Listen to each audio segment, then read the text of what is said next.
দাম্পত্য জীবনে যদি স্বামী স্ত্রী উভয়ে যদি ধৈর্যশীল না হয়, সবরকারী না হয়, হুটহাট রিয়াকশন করে ফেলে, কখনো দাম্পত্য জীবনে সুখী হওয়া সম্ভব নয়।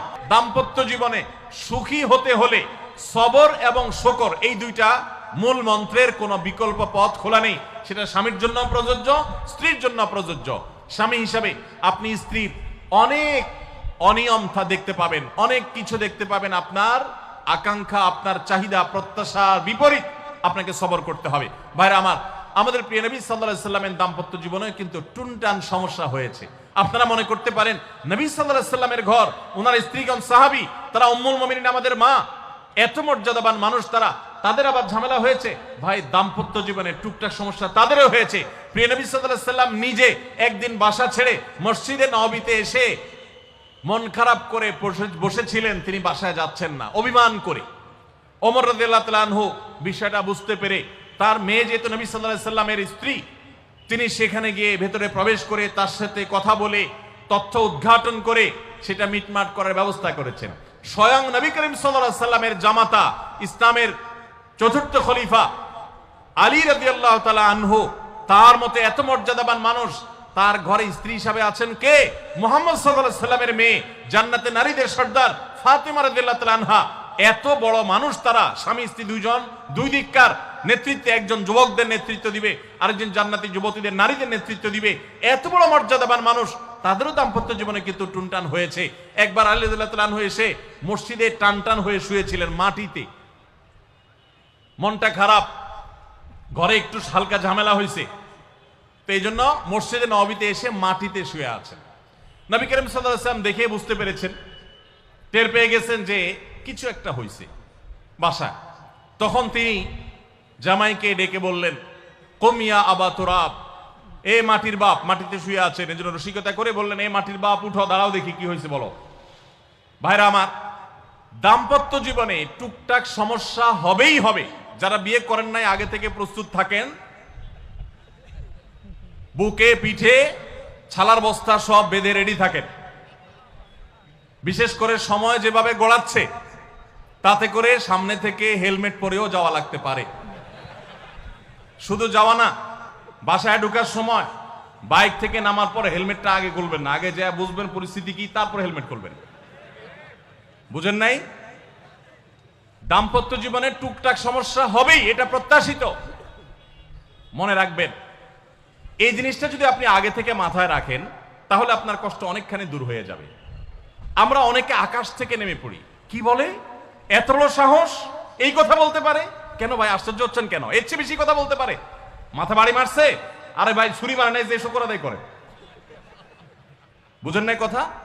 একই কথা বোনদের জন্য প্রযোজ্য। আমার মা বোন যারা শুনছেন তাদেরকেও বলছি, আপনার স্বামীর একটা কথা শুনে আপনি আকাশ থেকে নেমে পড়ছেন, আকাশ ভেঙে পড়ছে মাথার উপরে। কি এটা বললো সে, আপনি ডিপ্রেসড হয়ে যাচ্ছেন। আরে বোন, ডিপ্রেসড হচ্ছেন কেন? এটা কেন? আরো শক্ত কথা আপনাকে বলতে পারে, এটা আপনি মাথায় রাখেন। কারণ দিন শেষে তিনি মানুষ, তার ভুল হতে পারে, একটা সময় তিনি তার ভুল বুঝতে পারেন। দাম্পত্য জীবনে যদি স্বামী স্ত্রী উভয়ে যদি ধৈর্যশীল না হয়, সবরকারী না হয়, হুটহাট রিয়াকশন করে ফেলে, কখনো দাম্পত্য জীবনে সুখী হওয়া সম্ভব নয়। মনে রাখতে হবে, একসাথে থাকতে গেলে, দুইটা পাতিল একসাথে থাকতে গেলে টুনটান লাগে না? বাধে হয় না? আপনার কাছে যদি কেউ এসে গাল গল্প দেয়, দেখবেন অনেকে গাল গল্প দেয়। গাল গল্প দেওয়া লোক আছে না নাই? ভাই, 30 বছর সংসার করেছি, জীবনে আমাদের একটা কথা হয়নি। ডাহা মিথ্যুক, এ লোক ডাহা মিথ্যুক। আপনার 50 বছরের সংসারে কোনো বিষয় হয় না। হ্যাঁ, ঝগড়া করেন না, সেটা ভিন্ন বিষয়, কিন্তু ভিন্ন মত হবে না, দ্বিমত তৈরি হবে না, নিজেদের মধ্যে ভুল বোঝাবুঝি তৈরি হবে না, একবারও হবে না জীবনে, অসম্ভব। মুহাম্মদ সাল্লাল্লাহু আলাইহি সাল্লামের ঘরে যদি হয়ে থাকে, আলী রাদিয়াল্লাহু তাআলা ফ্যামিলিতে যদি হয়ে থাকে, সাহাবীদের ঘরে ঘরে যদি হয়ে থাকে, আপনি কে? মনে রাখবেন, এই সমস্ত ডাহা মিথ্যা কথা শুনে আপনি চিন্তা করেন, হায় হায় রে, তাহলে আমার বউটা এত ডাইনি। আর মহিলা চিন্তা করে, আমি স্বামীটা এত অমানুষ, কত বড় ডাকাত। দেখো, তারা স্বামী স্ত্রী জীবনে কোনো কথা হয় না, আর আমার স্বামী ডেইলি একবার মা বাপ তুলে না গালি গালাজ করলে তার বাটার পেটে ব্যথা জমায় না। এই সমস্যাগুলো আছে না নাই? ভাইরা আমার, সবর সবর করার জন্য, সবর করা সহজ হবে আগে থেকে যদি প্রস্তুত থাকেন যে এই সমস্যা হবে। দাম্পত্য জীবনে একটু বুদ্ধিশুদ্ধি করে না চললে, শুধুমাত্র সোজা হয়ে দোয়া দুরুদ পড়বেন আর সব সোজা হয়ে যাবে, শুয়ের মধ্যে এত সোজা না। একটু বুদ্ধিশুদ্ধি খাটায় চলতে হয় এবং সবর করতে হয়। এই যে ভদ্রলোক যদি সবর না করতেন তাহলে মারামারি কাটাকাটি করে কখনো সমাধান হয় না। এই মোবাইল ফোন আমাদের দাম্পত্য জীবনকে ধ্বংস করার অন্যতম কারণ। অতএব আল্লাহর ওয়াস্তে মোবাইলগুলোকে নিয়ন্ত্রণ করেন, মোবাইলগুলোকে নিয়ন্ত্রণ করেন। বাসায় ঢোকার আগে মোবাইলের গলা চেপে বন্ধ করেন, এরোপ্লেন মুড করেন। ফ্যামিলিকে একান্তে কিছু সময় দেন। সারাক্ষণ খাচ্ছেন মোবাইল টিপতে টিপতে, ওই যে কৌতুক আছে না যে মোবাইল টিপতে টিপতে খাচ্ছে, খায়া ডাইল মনে করে পানি ঢেলে নিছে পাতে। খাওয়ার সময় এবার চিন্তা করতে বলতেছে যে কি দিয়ে রান্না করছো, লবণ দাও না ডাইলে, আসলে ঢেলে নিছে কি পানি। তো মোবাইল টিপতে টিপতে যদি মানুষ সংসারে স্বামী স্ত্রী একে অন্যের সাথে সময় কাটায় তাহলে দাম্পত্য জীবনে অশান্তি নিশ্চিত।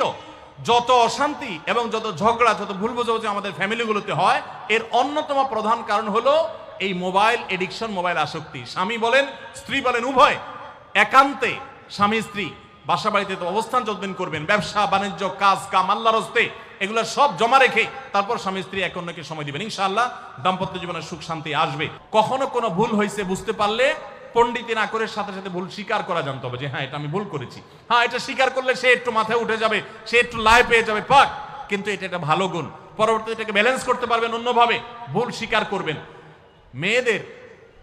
মেয়েদের সাথে বিশেষ করে যখন ঝগড়াঝাটি হয়, কোনো কিছু হয়, মনে করেন ঝগড়া তুমুল আকারে চলে গেছে, এখন আপনার স্ত্রী আপনার মৃত্যুদণ্ড জারি করবেন, জাস্ট এটা বাকি আছে।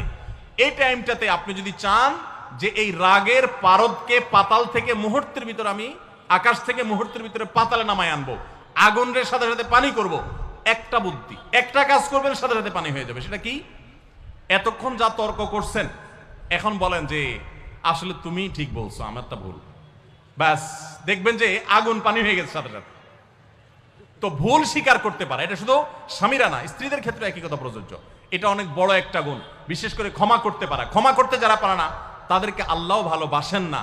আল্লাহ তাআলা বলেছেন যে আল্লাহ তাআলা ক্ষমাশীল মানুষদেরকে ভালোবাসেন। বিধায় আমরা ক্ষমা করতে শিখবো ইনশাআল্লাহ। 9 নম্বর হলো শয়তান যে সমস্ত জায়গাতে ধোঁকা দেয় এই জায়গাগুলোকে ক্লিয়ার রাখা। যেমন একটা পয়েন্ট বলি, স্বামী স্ত্রীর মধ্যে কিছু কিছু জিনিস প্রাইভেট থাকতে পারে। আপনার স্ত্রী আপনার শ্বশুর বাড়িতে ফোনে কথা বলেছে, কি বলেছে, আম্মা তোমার সাথে কি বলেছে, তোমার আব্বা কি বলেছে, তোমার ভাই কি বলেছে, ব্যক্তিগত বিষয়গুলো খুব বেশি খোঁচাখুচি করে জানতে যাবেন না। এগুলো জানতে গেলে অশান্তি হবে। এবং অনেক সময় দেখা যেতে পারে কোনো কিছু দেখে আপনার সন্দেহ হয়েছে, তাহলে এটা পেটের ভিতর রাখবেন না। আবার খারাপভাবে উপস্থাপন না করে সুন্দরভাবে উপস্থাপন করেন যে আমার কাছে এরকম মনে হয়েছে, তাতে সাময়িক ঝগড়া হোক, কিন্তু আপনি ক্লিয়ার হয়ে যাবেন এবং নিজেদের মধ্যে কোনো ঝামেলা থাকবে না। শয়তান বিশেষ করে ওয়াসওয়াসা, কুমন্ত্রণা, সন্দেহের রোগ দিয়া দাম্পত্য জীবনে সবচেয়ে বেশি অশান্তি তৈরি করে। এই জন্য সন্দেহকে কোনো স্থান দিবেন না। যখনই সন্দেহ আসবে বুঝবেন যে শয়তান এটা সৃষ্টি করছে। সর্বশেষ 10 নম্বর হলো শাসন করার যদি কখনো দরকার হয়, স্বামী হোক আর স্ত্রী হোক বা সাধারণ মানুষের ক্ষেত্রে এটা প্রযোজ্য, রাগের মাথায় কখনো শাসন করবেন না। শাসন করতে হলে মাথা গরম হয়ে গেছে একটু সবর করবেন, ঠান্ডা মাথায় শীতল মাথায় তারপরে শাসন করবেন। যখন রাগ উঠছে তখন কিছু বলতে যাবেন না। আপনার রাগ উঠছে আজকে, আপনি নিয়ত করেন আগামী 24 ঘন্টা পর এটার আমি বিচার করব, একটা বিহিত করব, এটার আমি কিছু একটা করে ছাড়বো। 24 ঘন্টা টাইম নেন, ইনশাআল্লাহ আপনি নিশ্চিত থাকেন 24 ঘন্টা পর যদি আপনি এটা নিয়ে বসেন তাহলে আপনার এই বসাটা অনেক বেশি হবে ন্যায়সঙ্গত।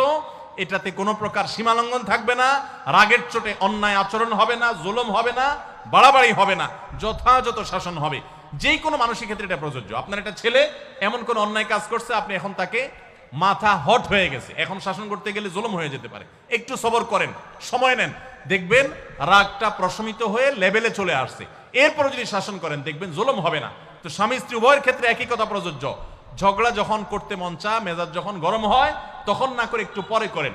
আমি সৌদি আরবে প্রবাসে যখন ছিলাম আমি দেখেছি অনেক বাংলাদেশি ভাইয়েরা, তখন নেটের এত বেশি প্রচলন ছিল না, তারা মোবাইলে একটার পর একটা কার্ড রিচার্জ করতো 50 রিয়াল 100 রিয়াল দিয়া। কেন? শুধুমাত্র বউয়ের সাথে ঝগড়া করার জন্য। কিসের জন্য? কারণ কথা বলতেছে, মনে করেন কোন একটা বিষয় নিয়ে তুমুল বিশ্বযুদ্ধ বেঁধে গেছে দুইজনের, এখন এই পাশ থেকে ওই পাশ থেকে কথা চালাচালি ঝগড়াঝাটি চলতেছে, চিল্লানি চেঁচামেচি, হঠাৎ করে লাইন কেটে গেছে, ব্যালেন্স শেষ, দৌড় দিয়ে চলে গেছে দোকানে, এই তাড়াতাড়ি একটা কার্ড দেন ভাই, তাড়াতাড়ি রিচার্জ করতেছে। কেন? তাকে এখন কি করতে হবে?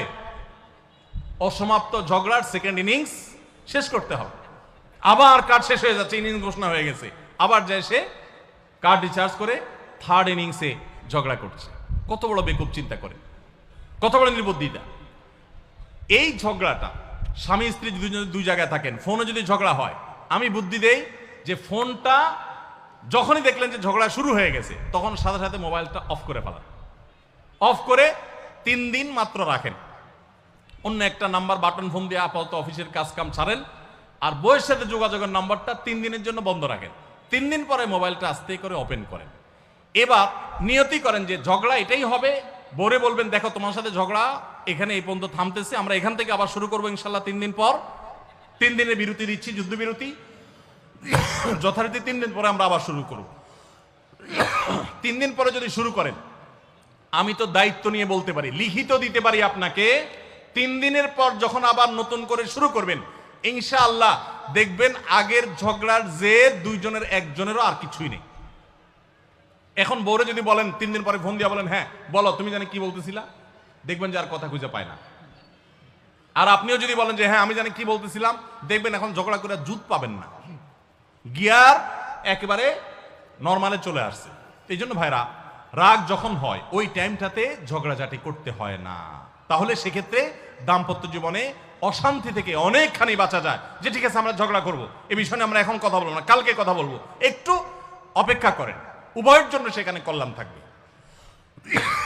আল্লাহ তাআলা আমাদের সবাইকে এসব বিষয়গুলোকে দেখে মেনে চলার তৌফিক দান করুন।